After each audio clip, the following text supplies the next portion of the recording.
Live from WFSB, Connecticut's #1 local news, this is Channel 3 Eyewitness News at 7. Good morning, everyone. It is 7 o'clock on this Thursday morning, and we are following all of your top stories. But first, we want to get right to the early morning weather alert that Scot's following for you. So what can we expect? Snow? A little snow, a little rain, a little bit of everything but the kitchen sink is going to be in here. Wind and cold temperatures. Today it's going to be plain rain. Tomorrow we are expecting a little bit of a transition over to some snow.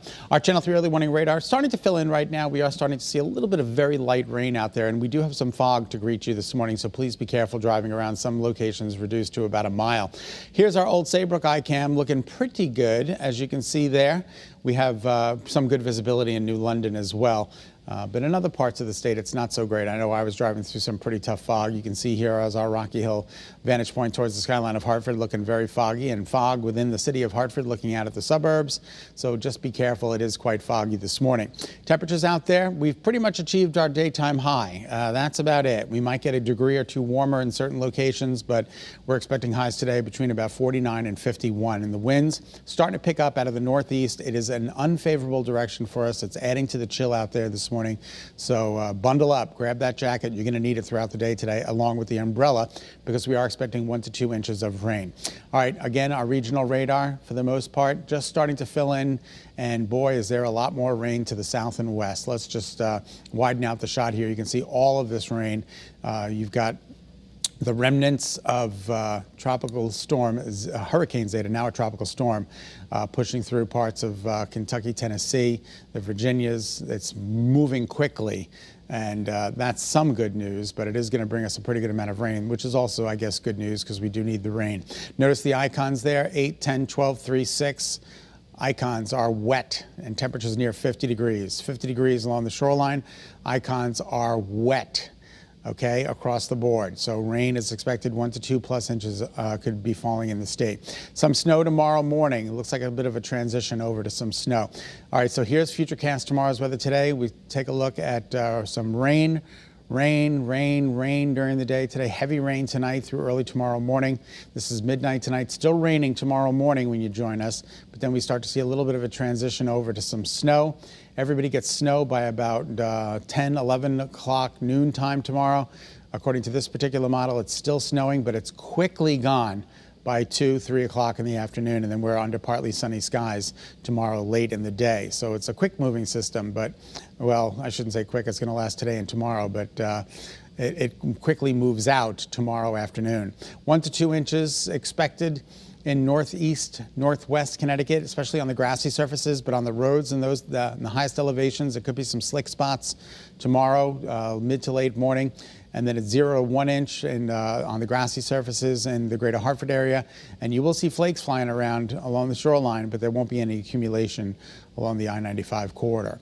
As we take a look at today's daytime highs, once again, close to where they are right now.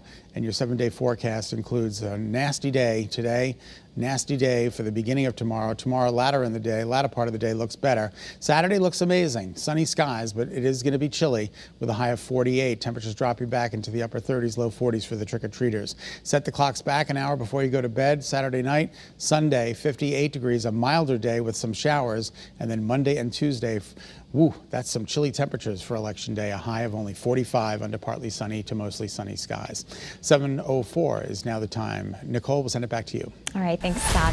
We turn to the latest on the coronavirus in our state. The positivity rate has dropped slightly and now stands at 3.4%. 17 more people have been hospitalized, and we know that 9 more people have died from the virus. Meanwhile, we could get our first taste of winter weather tomorrow, as Scott was talking about, but could traditional snow days be a thing of the past? Well, some school districts say they may just have students learn from home. Channel 3 Eyewitness News reporter Caitlin Nuclo has more on what districts around the state are already starting to decide. Come winter, superintendents will have a different decision to make. Since kids around the state are already set up to learn from home, the State Board of Education is now allowing districts to have remote days instead of snow days. Glastonbury Public Schools will be doing remote snow days unless there are widespread outages. Region 6 and Litchfield Public Schools superintendent says that they will have 2 guaranteed snow days. And here in Bristol, students will learn from home during the winter weather. Some districts say this will help keep kids engaged and consistent, especially with all the interruptions from COVID in the spring. But it's getting mixed reviews from parents. They're both very upset about it because that is something, even my 20-year-old said that it was really, those are some of her greatest memories. Caitlin Nuclo, Channel 3 Eyewitness News. There is some good news this morning. The government, that is, plans to foot the bill for future coronavirus vaccines for all Americans. The Centers for Medicare and Medicaid Services says it will pay for any vaccine that's authorized or approved by the Food and Drug Administration. Now, while the federal government is paying for the vaccine, insurers, including Medicare, Medicaid, and private plans, must cover the cost of administering it. And this is a costly undertaking.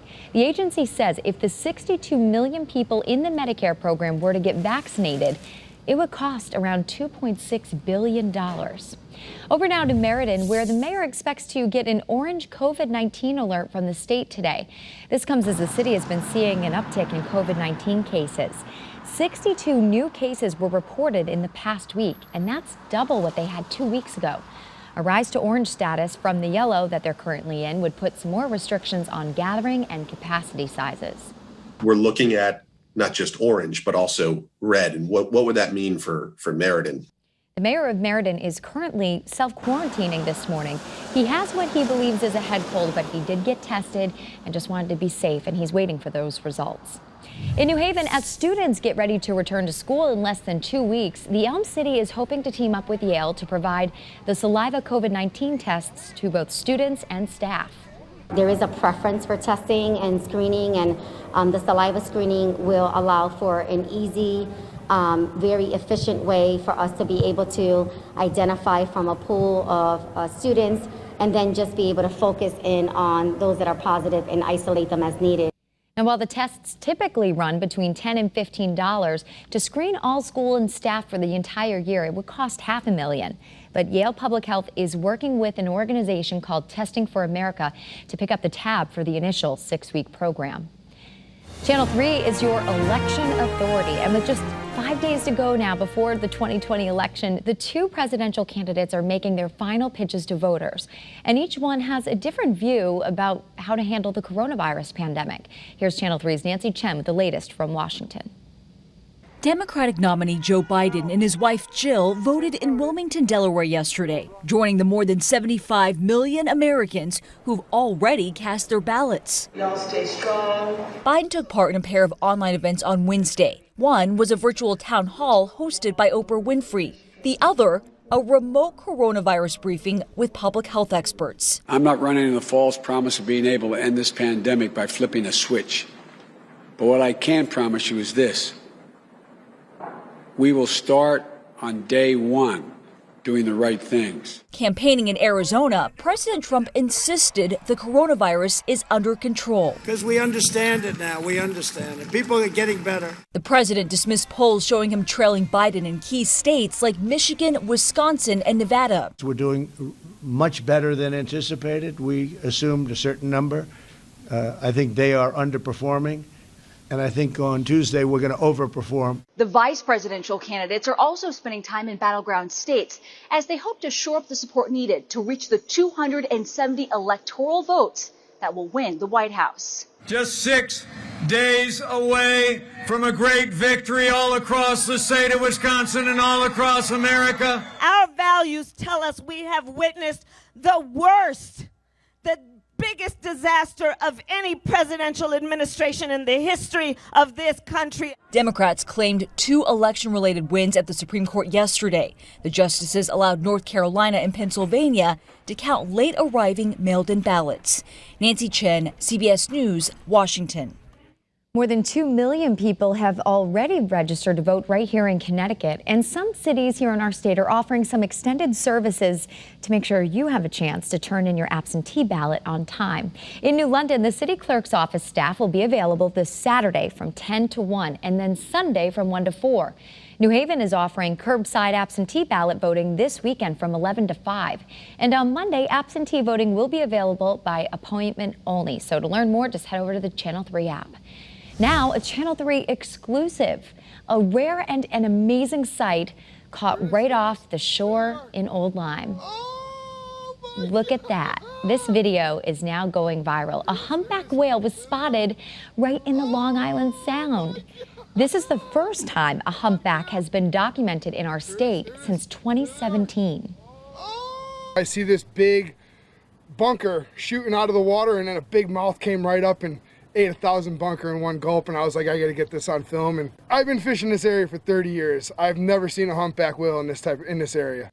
Well, we are so happy that he was able to capture it so we can see it too. Now, officials are warning people not to hop out in their boats this morning to look for the whale. Humpbacks are protected mammals and they can get hit by boats. So let's just all enjoy that awesome video on the Channel 3 app. All right, thank you so much for tuning into Eyewitness News on this Thursday morning. We hope you have a great day. Drive safely if you're heading out there soon. And remember, you can get news and weather updates anytime on the Channel 3 app. Stay healthy, stay positive.